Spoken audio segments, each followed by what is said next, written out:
Hola, soy Tom Weller, periodista especializado en asuntos de la realeza británica, y hoy tengo una noticia impactante para vosotros. Última hora. La herencia secreta de la reina sale a la luz. Louise elegida sobre los herederos. Desde su lecho de muerte en Balmoral, en un acto secreto y final, la reina Isabel II reacomodó el mapa de la dinastía Windsor. Una herencia secreta, oculta a los ojos del público, burló la línea directa de sucesión, depositando una sagrada porción del alma de la corona no en su hijo el rey, ni en su nieto el futuro rey, sino en la única nieta que nadie esperaba. No era un simple regalo de una propiedad, fue una transferencia calculada de confianza, una coronación silenciosa que revela la verdadera visión de la difunta monarca para el futuro, y un plan que apenas ahora está sacudiendo los cimientos del trono. Tan solo ese acto de sucesión, ejecutado en la santidad de su refugio más privado, ha desencadenado un terremoto silencioso dentro de los muros del palacio. Revela una intriga oculta, un profundo vínculo emocional y un plan de supervivencia de la corona que solo ahora se está revelando. Es la historia de cómo la nieta más discreta, una joven que fue deliberadamente criada fuera del resplandor real que ahoga, fue elegida para llevar un legado que sus primos, nacidos para gobernar, no recibieron. Para entender la magnitud de esa decisión, hay que entender a la joven en el centro y el mundo de presiones dinásticas y cicatrices emocionales de que fue protegida. Una vida forjada en la depresión. En el ojo de este auténtico huracán está Lady Louise Alice Elizabeth Mary Mountbatten Windsor. Su historia no empezó con las fanfarrias y la certeza que suelen acompañar a un nacimiento real, sino con una crisis desesperada que amenazó su propia existencia. Nació el 8 de noviembre de 2003, prematura y frágil, pesando solamente 2 kilos. Llegaron un mes antes debido a una terrible emergencia médica. Su madre, Sophie, entonces condesa de Wessex, sufrió un desprendimiento de placenta, una seria complicación que causó una hemorragia masiva y puso en peligro tanto su vida como la de su hija. En el hospital Frimley Park de Surrey, la escena era de pánico controlado. Su padre, el príncipe Eduardo, estaba a miles de kilómetros, de visita oficial en Mauricio, impotente y desconectado, mientras su esposa y su hija mayor luchaban por sus vidas.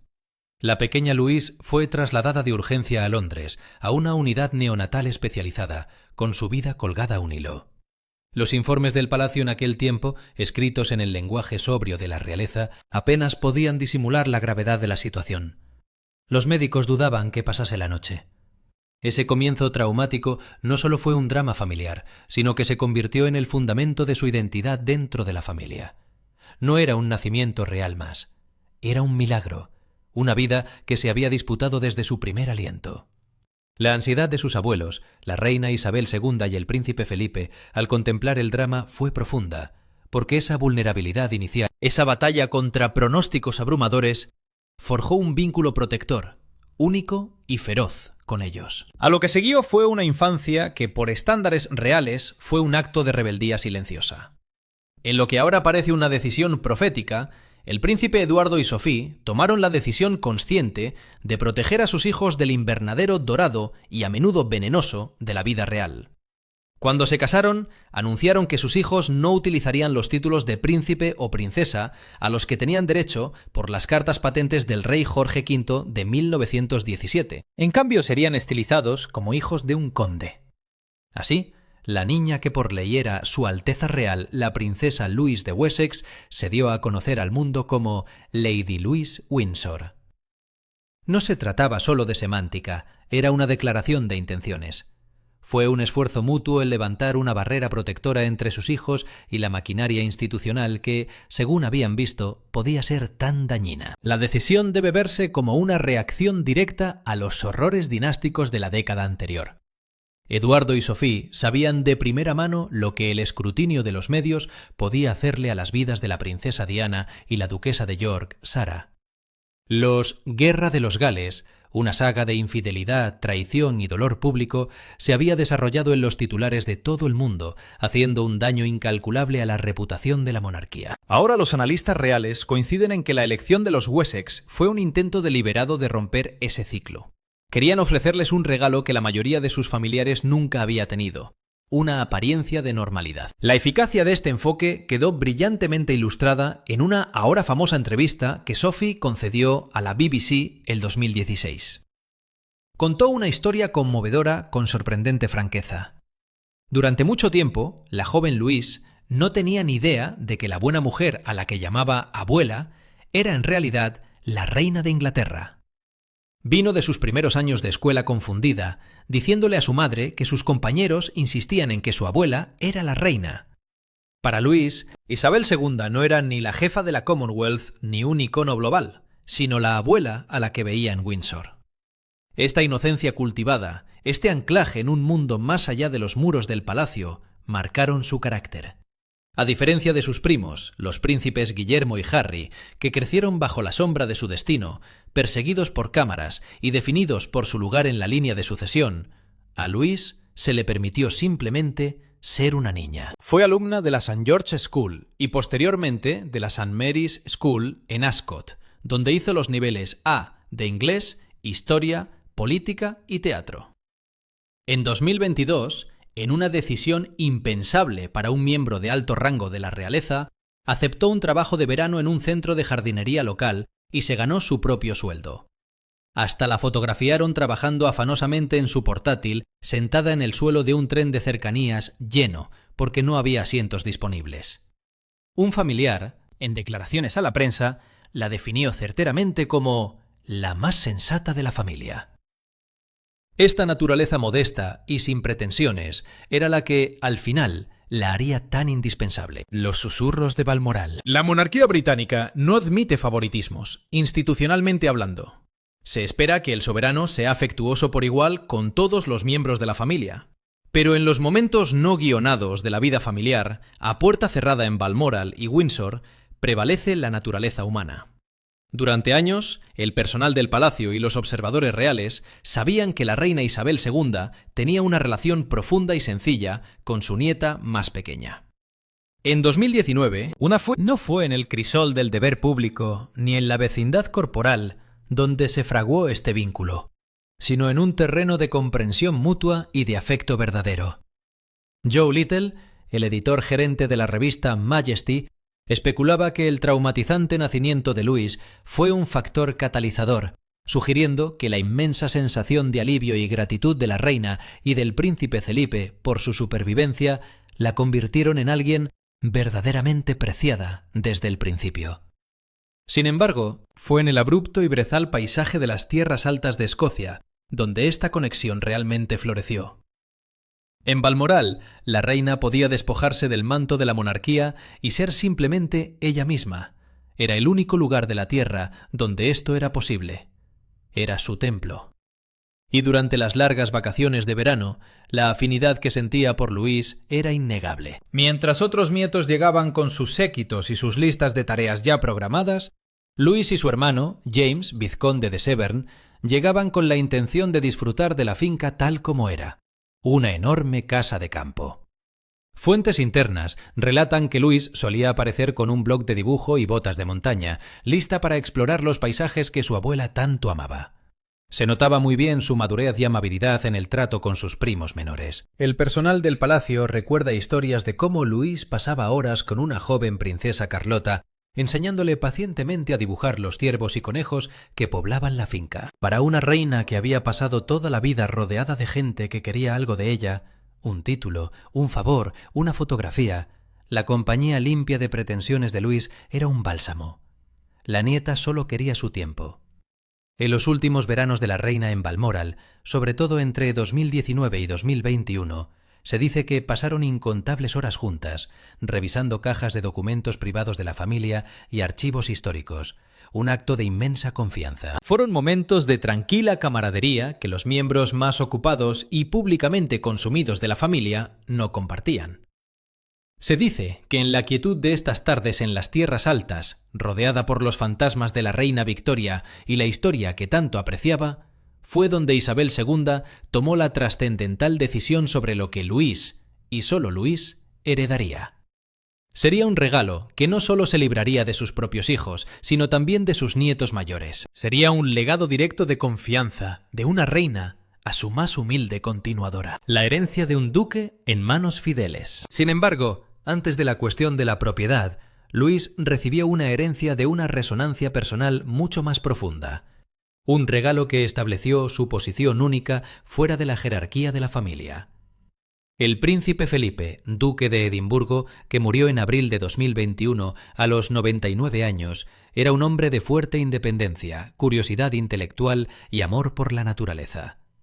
De todos sus descendientes, fue Lady Louise quien heredó las posesiones más personales y preciadas de su patrimonio privado. Las posesiones que hablaban más elocuentemente del hombre detrás del título. El duque fue pionero de la conducción de carruajes como deporte en Gran Bretaña, contribuyendo a que se hiciera popular en los años 70 y compitiendo internacionalmente. Aún en los años 90, muy después de haberse retirado de sus obligaciones oficiales, todavía se le veía manejando con gran destreza su carruaje y sus ponis por los jardines del Gran Parque de Windsor. Fue una pasión que inculcó a su nieta menor desde los primeros años de su vida. Louise se inició en el deporte de niña, con su abuelo como maestro. La brisa matinal de las fincas reales se volvió su aula, y el arte de guiar carruajes, su lenguaje común, un nexo mudo pero hondo. Cuando murió Felipe, dejó a Louise sus dos adorados ponis Fell, Balmoral Nevis y Notlow Storm. Le dejó también su carruaje verde oscuro de 4 ruedas, el mismo vehículo hecho a medida que había protagonizado su propia procesión fúnebre, con su gorra de conducir, los guantes y un bote de terrones de azúcar para los ponis. No era una baratija, era el corazón de su mundo privado. Fue un regalo íntimo, entregado a la única persona que sabía que comprendería su valor. No solo aceptó el regalo, honró el deber que importaba. En un momento de profunda resonancia emocional, ella encabezó el desfile del centenario de la Fell Pony Society en el Royal Windsor Horse Show durante las celebraciones del jubileo de platino de la reina en 2022, conduciendo el carruaje de su abuelo tirado por sus 2 ponis.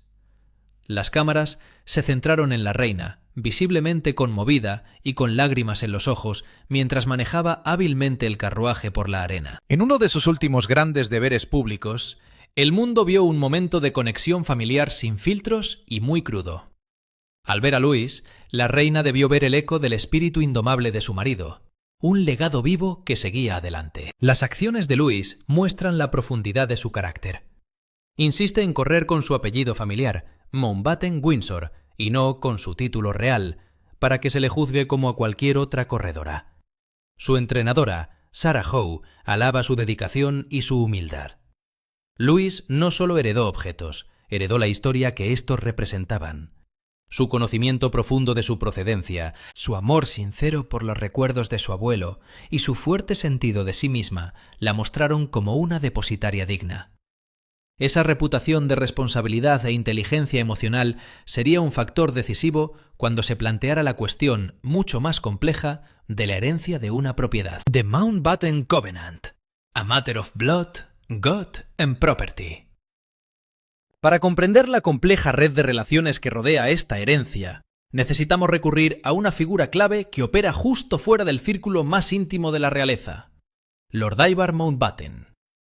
Lord Ivar es primo segundo del rey Carlos III y padrino de Lady Louise Windsor, por lo que es un personaje de suma importancia en esta saga. En la cultura de la clase alta británica, la figura del padrino es mucho más que un título ceremonial otorgado en un bautizo. Es un pacto, un tratado estratégico de toda la vida entre poderosas familias. La elección de Lord Ivar pone de relieve la profunda y duradera conexión entre las ramas Mountbatten y Edimburgo de la familia, que se remonta a lo largo de generaciones. Las conexiones son recíprocas y complejas. La exesposa de Lord Ivar, Penny, es además madrina de Louise. El príncipe Eduardo es el padrino de la hija de Lord Ivar, Ella, y Sophie es la madrina de su otra hija, Alexandra. Estas familias están unidas por lazos de sangre, de matrimonio y de un sentido deber espiritual. El señor Ivar es un personaje atractivo y avanzado dentro del mundo de la aristocracia. En 2018 se convirtió en la primera mujer de la familia real extendida en casarse con otra persona del mismo sexo, cuando se unió con su pareja, James Coyle, en su magnífica casa, Bridwell Park, en Devon. En una conmovedora demostración de la complejidad de la familia moderna, su exesposa, Penny, lo acompañó hasta el altar. Se dice que tiene mucha relación y contacto personal con su ahijada Louise. En una entrevista reveladora, Lord Ivar admitió que la vida universitaria mantiene ocupada a Louise, pero confirmó que Eduardo y Sophie son amigos íntimos que lo visitan con frecuencia y mantienen un contacto regular por correo electrónico. No es un simple padrino solidario, sino una figura clave en el drama de la herencia. Lord Ivar heredó su propia sede familiar, Moyns Park, en 1992, y después supervisó la vasta finca de Bridwell Park hasta que se vendió en 2024, por lo que posee un profundo conocimiento práctico de las enormes responsabilidades que conlleva ser un propietario aristocrático. Entiende el peso, tanto económico como emocional, de preservar una herencia familiar grabada en piedra y tierra. Ha sabido sortear con éxito el difícil proceso de poseer, manejar y finalmente deshacerse de propiedades históricas. Los exámenes indican que Louise ha hallado en Lord Ivar un mentor de confianza que la está asesorando en los aspectos prácticos de la gestión de una propiedad. Su situación especial le brinda la posibilidad de brindarle a su ahijada un apoyo invaluable en este nuevo y abrumador capítulo de su vida. Heredar un lugar como Balmoral no es solo recibir un manojo de llaves, es hacerse cargo de la custodia de un trozo de historia. Su entendimiento de la evolución de Louise, de una niña frágil y vulnerable a una joven segura de sí misma, junto con su experiencia directa en la gestión de fincas, lo convierte en un vínculo vital. Él es la conexión entre la dinastía Windsor y la herencia más amplia de Mountbatten, ofreciendo un sistema de apoyo arraigado en la historia compartida y la experiencia práctica del mundo real. El nido de Reyezuelo, el santuario más sagrado de la corona. Y esto nos trae a la propiedad misma, el núcleo del asunto. La decisión de la reina Isabel II de legar una residencia en la finca de Balmoral a Lady Louise ha sido confirmada por múltiples fuentes reales. Es casi imposible sobreestimar la importancia de este gesto. Junto con Sandringham, en Norfolk, Balmoral es uno de los dos únicos hogares que son propiedad privada de la monarca y no del Crown Estate. Se trata de una distinción legal y simbólica de enorme importancia. Palacios tales como Buckingham, el Castillo de Windsor y el Palacio de Kensington son mantenidos por la nación y están en posesión del monarca reinante solo en fideicomiso. Balmoral, no obstante, comprado por el príncipe Alberto para la reina Victoria, pertenecía a la reina en propiedad personal. Podía utilizarlo a su antojo, sin las limitaciones propias de las residencias reales oficiales. Balmoral era para Isabel II algo más que un castillo. Era su hogar espiritual, el receptáculo de sus recuerdos más íntimos y preciosos. Era el lugar al cual escapaba de la rígida formalidad de su vida pública, el lugar donde podía pasear por las colinas, hacer picnics a la orilla del río Dee y asistir a la iglesia como cualquier otra feligresa en la cercana Craity Kirk. Era justo que falleciera el 8 de septiembre de 2022 en ese lugar, rodeada por la naturaleza que la había alimentado durante 9 décadas. Así pues, ceder parte de esta tierra sagrada era una declaración profunda. Fue una decisión deliberada, y elegir a Louise por encima de miembros de mayor rango de la realeza fue un poderoso testimonio de sus valores y esperanzas. La forma del regalo empieza a vislumbrarse, aunque los detalles de los testamentos reales permanecerán sellados durante al menos 90 años para proteger la intimidad de la familia. La extensa finca de Balmoral, de más de 50.000 acres, cuenta con muchas residencias más pequeñas, aparte del gran castillo. Entre ellas están Craiggowan Lodge, que a menudo la reina utilizaba como un retiro más íntimo, y Birkhall, hoy la casa escocesa del rey Carlos y la reina Camila. Por el paisaje se encuentran distribuidas numerosas granjas, pabellones de caza y casas de huéspedes. La propiedad a la que se refiere Louise como Wren's Nest, el nido del reyezuelo, es un refugio personal dentro de un retiro más grande para la familia. El hecho de que en esta historia esté presente el príncipe Guillermo, futuro rey, añade otra dimensión de complejidad. El regalo no es una ocurrencia nueva, sino que sigue un claro precedente histórico. Guillermo recibió una propiedad en la finca de Balmoral, Tamnagar, como regalo de su bisabuela, la reina madre, poco antes de que ésta muriera en 2002. La historia traza un fuerte precedente de soberano que transmite un patrimonio directamente a nieto, saltándose una generación. Las pruebas indican que Guillermo está totalmente de acuerdo con la decisión de su abuela sobre Louise. Es descrito como un futuro rey con visión de futuro, que entiende la sabiduría de complacer los deseos de su abuela y dar poder a una generación más joven de miembros de la realeza, que tienen menos posibilidades de verse enredada en las polémicas que han afectado a la generación anterior. Lo que resulta especialmente revelador es que describan la propiedad como un regalo de bodas. En la tradición real, las propiedades suelen utilizarse como hitos de la vida y como garantía para la siguiente generación. En 2011, la reina regaló Anmer Hall a Guillermo y Catalina como regalo de bodas, al igual que le dio Gatcombe Park a la princesa Ana. El legado a Louis en este contexto ha de entenderse como un acto de esperanza y de expectativa, aun cuando ella no esté comprometida hoy. Es una inversión a largo plazo en su futuro, que le da una base segura para su propia vida familiar y asegura que permanezca físicamente y emocionalmente conectada al corazón de la dinastía Windsor. El regalo no estaba destinado a ninguno de los hijos de la reina. Fue directa a la nieta más silenciosa, la que se sentaba en el suelo de los trenes, trabajaba en centros de jardinería y dibujaba ciervos con su abuela, mientras los adultos surcaban las turbulentas aguas de la vida pública. A la sombra del trono. Un destino a elegir. ¿Qué le espera a Lady Louis en el futuro? Actualmente está terminando su licenciatura en inglés en la Universidad de St. Andrews, el mismo colegio donde su primo Guillermo conoció a su futura esposa, Catalina Middleton. Pero el que resulta más intrigante y revelador es un camino distinto el que está tomando. En 2024 se conoció que Louis se había incorporado al cuerpo de entrenamiento de oficiales de la Universidad de Tay Forth, una unidad de reserva del ejército británico. La prensa escocesa la fotografió vestida con uniforme militar y con su apellido, Windsor, impreso en su casco. Esto no es para divertirse.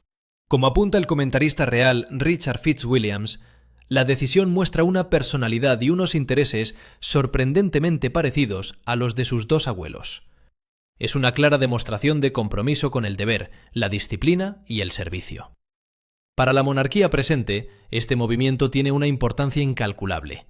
La institución vive una crisis demográfica, ya que hay solo 4 miembros de la realeza en activo con menos de 70 años. La monarquía del rey Carlos está en peligro de convertirse en una monarquía reducida, demasiado flaca para desempeñar la amplia gama de deberes constitucionales y ceremoniales. Lady Louis está siendo vista por los estrategas reales como una posible arma secreta en este contexto.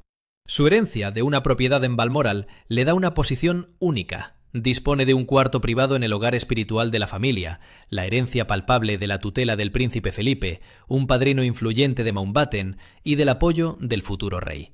Es una mano de fuerza extraordinaria. Las señales que emiten las personas que forman parte de su círculo más íntimo son sumamente reveladoras.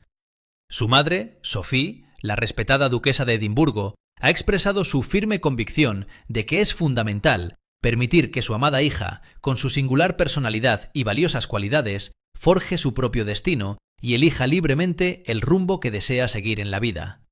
Sin embargo, el peso y la influencia de la institución en cuestión son extremadamente significativos y profundos. La casa de campo no es simplemente una residencia. Es un refugio de paz y tranquilidad en medio del ajetreo de la vida cotidiana. Un lugar donde podemos desconectar del estrés y reconectar con la naturaleza. La ata irremediablemente a un destino incierto que tal vez no ha elegido conscientemente, pero que eventualmente se le requerirá cumplir con determinación y valentía. En su última estrategia de planificación dinástica, la majestuosa reina Isabel II percibió algo especial en esta joven humilde y laboriosa que el resto del mundo apenas comienza a apreciar en estos momentos. A la persona que no buscaba ser famosa ni el protagonismo, le entregó de manera inesperada su lugar más íntimo y reservado. Esperaba sinceramente que ella se encargara con dedicación y esmero de preservar la pureza y la sacralidad que lo caracterizaban, que lograra comprender a profundidad su esencia única y que supiera apreciar en su totalidad la serenidad y armonía que irradiaba a su alrededor. Lady Louis no solamente recibió como herencia una extensa propiedad campestre, sino que también fue dotada con una profunda y arraigada confianza espiritual que la acompaña en cada paso de su vida. Y todas las evidencias recopiladas hasta el momento sugieren firmemente que tiene toda la intención de cumplir con su promesa. Gracias por ver el vídeo. Si tienes algún comentario, háznoslo saber.